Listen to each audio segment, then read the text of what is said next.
Good afternoon everyone. मी professor Nitin Bhalerao, SM officer defence academy Chhatrapati संभाजीनगरमध्ये आपलं सर्वांचं सहर्ष स्वागत करत आहे.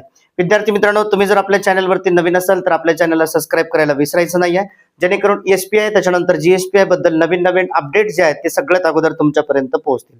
विद्यार्थी मित्रांनो, बघा, आजचा जो व्हिडिओ आहे तो एक खास विषयावरती आहे आणि बरेचसे विद्यार्थी जे आहेत ते कमेंट्स करत आहेत की सर आम्हाला एसपीआय त्याच्यानंतर जीएसपीआय बद्दल याचे जे निगेटिव्ह मार्किंग आहे त्या निगेटिव्ह मार्किंग बद्दल आम्हाला इन्फॉर्मेशन सांगा, म्हणजे इन्फॉर्मेशन द्या. तर विद्यार्थी मित्रांनो बघा की एसपीआय जीएसपीआय एक्झाम 2026 मध्ये निगेटिव्ह मार्किंग आहे का, हा एक महत्त्वाचा प्रश्न आहे. तर विद्यार्थी मित्रांनो, याचं जे डिस्क्रिप्शन आहे ते आपण आजच्या व्हिडिओमध्ये बघणार आहे. ओके, तर वेळ वाया न घालवता सुरुवात करूया आजच्या व्हिडिओला. तर बघा, जय हिंद विद्यार्थी मित्रांनो. एसपीआय एक्झाम 2026 त्याच्यानंतर जीएसपीआय एक्झाम 2026. आता महत्त्वाचा प्रश्न आहे, याच्यामध्ये निगेटिव्ह मार्किंग आहे का? तर येस, याच्यामध्ये निगेटिव्ह मार्किंग आहे. तर निगेटिव्ह मार्किंग असल्यामुळे काय आहे विद्यार्थी मित्रांनो, जेव्हा तुमची एसपीआयची एक्झाम असेल तर एसपीआयची एक्झाम असल्याच्या नंतर जेव्हा तुम्ही एक्झाम हॉलमध्ये जाणार आहात तर एक्झाम हॉलमध्ये गेल्याच्या नंतर सगळ्यात महत्त्वाचं पहिलं काम काय करायचं विद्यार्थी मित्रांनो, तर जेव्हा तुम्हाला क्वेश्चन पेपर मिळणार आहे तर क्वेश्चन पेपर मिळाल्याच्या नंतर सगळ्यात महत्त्वाची गोष्ट आहे 10 मिनिटं तुम्हाला कंपल्सरी जो पेपर दिलेला आहे तो तुम्हाला रीड करायचा आहे.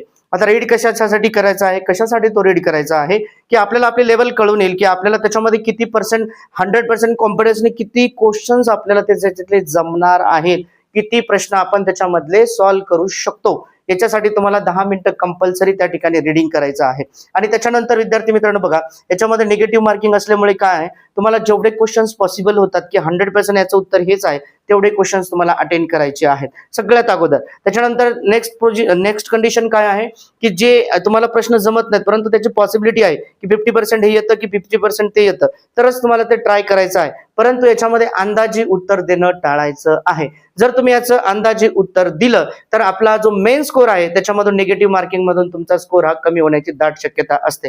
त्याच्यामुळे विद्यार्थी मित्रांनो, तुम्ही एक्झाम हॉलमध्ये गेल्याच्या नंतर 10 मिनिटं कंपल्सरी तुमचा जो पेपर दिलेला आहे तो रीड करायचा आहे. आणि त्याच्यानंतर कारण वेळ त्या ठिकाणी खूप कमी असतो त्याच्यामुळे तुम्हाला याची प्रॅक्टिस होणं गरजेचं आहे. एमसीक्यू जास्तीत जास्त तुम्ही आता तुमच्याकडे वेळ अवेलेबल आहे, कारण मला माहिती आहे की 10व्या वर्गाचे पेपर सुद्धा जवळ आहेत, त्याच्यानंतर एसपीआयची एक्झाम सुद्धा जवळ आहे. तरी पण तुम्हाला दररोज ह्या अभ्यासासाठी एसपीआयच्या 1 तास मिनिमम कमीत कमी द्यायचा आहे. तो कशासाठी की तुम्हाला एसपीआयचं प्रिपरेशन करण्यासाठी हा वेळ तुम्हाला द्यायचा आहे आणि त्याचे एमसीक्यूज तुम्हाला सॉल्व्ह करून बघायचे आहेत. एमसीक्यूज सॉल्व्ह करून घेतल्याच्या नंतर काय विद्यार्थी मित्रांनो, तुमची कॉन्फिडन्स लेवल जी आहे ती बिल्डअप होईल. तुम्हाला तो कॉन्फिडन्स लेवल आहे ती इम्प्रूव्ह होईल त्याच्यामध्ये, आणि इम्प्रूव्ह झाल्यामुळे काय होईल की तुमचा जो बेनिफिट आहे परीक्षेसाठी जाण्यासाठी तर ते तुम्हाला त्या ठिकाणी युजफुल होणार आहे. तर विद्यार्थी मित्रांनो बघा, आजच्या व्हिडिओमध्ये मी तुम्हाला एवढंच सांगणार होतो. हा व्हिडिओ की बरेच मुलं मला सांगत होते की सर, कमेंट्स करत होते की सर एसपीआयच्या निगेटिव्ह मार्किंग बद्दल सांगा, निगेटिव्ह मार्किंग आहे का नाही. तर परत शेवटी एकदा सांगतो की एसपीआय मध्ये जीएसपीआय मध्ये निगेटिव्ह मार्किंग आहे. त्याच्यामुळे तुम्हाला क्वेश्चन पेपर रीड करूनच सॉल्व्ह करायचा आहे आणि आतापासून तुम्हाला 100% एमसीक्यूची प्रॅक्टिस करणं कंटिन्यू चालू ठेवायची आहे. जर तुम्हाला अजून काही क्युरीज असतील, काही डाऊट्स असतील तर तुम्ही इन्स्टिट्यूटच्या नंबरवरती कॉल करू शकता. आणि त्याच्यानंतर हो विद्यार्थी मित्रांनो, आता जर तुम्हाला याचं एसपीआयचं ऑफलाईन प्रिपरेशन आमचा क्रॅश कोर्स असतो तर त्या क्रॅश कोर्ससाठी आमचे रजिस्ट्रेशन चालू झालेले आहेत. जर तुम्ही इंटरेस्टेड असाल की नाही मला त्या ठिकाणी गेल्याच्या नंतर अजून एक्स्ट्रा प्रॅक्टिस करायची आहे, पेपरचं सोल्युशन करायचं आहे, त्याच्यानंतर त्या ठिकाणी डाऊट्स येणारे क्लिअर करायचे आहेत, तर विद्यार्थी मित्रांनो ऑफलाईनची बॅच जी आहे आमची एसपीआय एक्झाम 2026 साठी ऑफलाईन बॅचेसचे रजिस्ट्रेशन चालू झालेले आहे. त्याच्यानंतर तुम्हाला काही क्वेश्चन्स हवे असतील, एमसीक्यूज हवे असतील, त्याच्यानंतर काही पीडीएफ हवे असतील किंवा काही नोट्स हवे असतील तर खाली तुम्ही इन्स्टिट्यूटच्या नंबरवरती माझ्याशी संपर्क करू शकता. परत भेटूया एक नवीन व्हिडिओमध्ये, तोपर्यंत थँक्यू सो मच. जय हिंद.